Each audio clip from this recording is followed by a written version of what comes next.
The first chapter, Love and Devotion.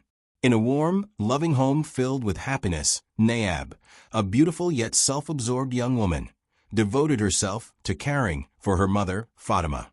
"My daughter, my heart rejoices when I see you," Fatima said lovingly. "May Allah always keep you safe." Naab smiled. "Mother, it is my duty. You have spent your whole life caring for me. I am your daughter after all." She took great pride in serving her parents, cooking for them, fulfilling their every need, and considering their care a privilege.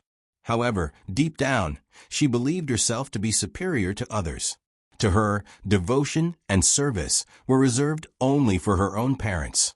The second chapter, Marriage and a New Home. Time passed, and Naab got married, moving into her husband Amir's house. Amir was a kind and well-mannered man, but Naab's attitude towards his parents was starkly different from how she had treated her own.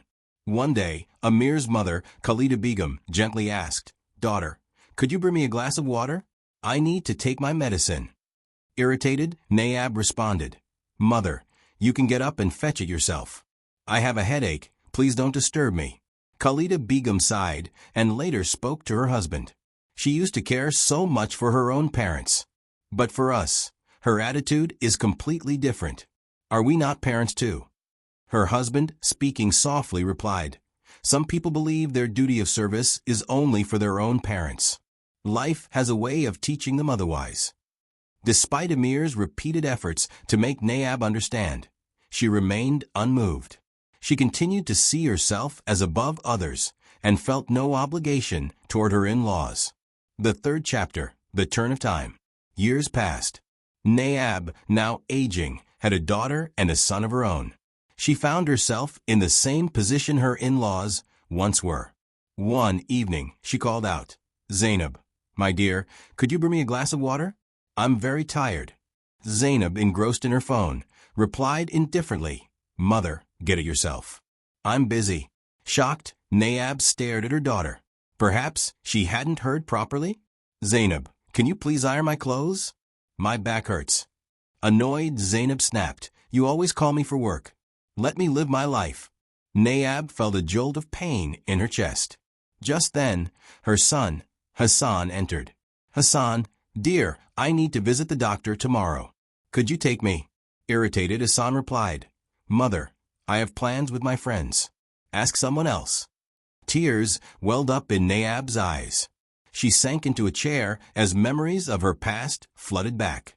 She had refused to care for her in-laws. How could she now expect her own children to care for her? The fourth chapter, Regret and Realization. Overwhelmed with remorse, Naab turned to Amir, the only person who had remained patient and kind throughout the years. Tears streaming down her face, she whispered, "Amir, I made a terrible mistake. I never cared for my in-laws. I treated them as a burden. And now my own children treat me the same way." Amir sighed deeply.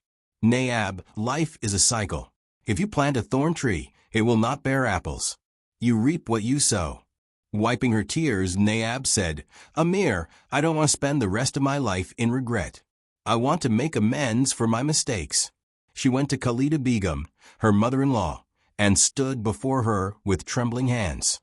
"Mother," she said, her voice heavy with guilt, "I wronged you. You always treated me with love and kindness, yet I never gave you the respect and care you deserved. Please forgive me." Khalida Begum gazed at her in surprise, then softened. "Daughter, there is no greater act than seeking forgiveness. I am glad you have realized your mistake. May Allah grant you peace." For the first time in years, Naab felt true relief.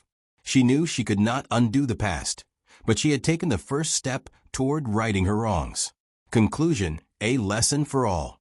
As the years continued to pass, Naab carried both the burden of her past and the wisdom it had granted her. This story teaches us an important lesson. We must treat all elders, whether our own parents or our in-laws, with love and respect. Life repays us in kind, but the door to redemption is never closed. If we acknowledge our mistakes and strive to correct them, we may yet avoid the bitter harvest of our past misdeeds.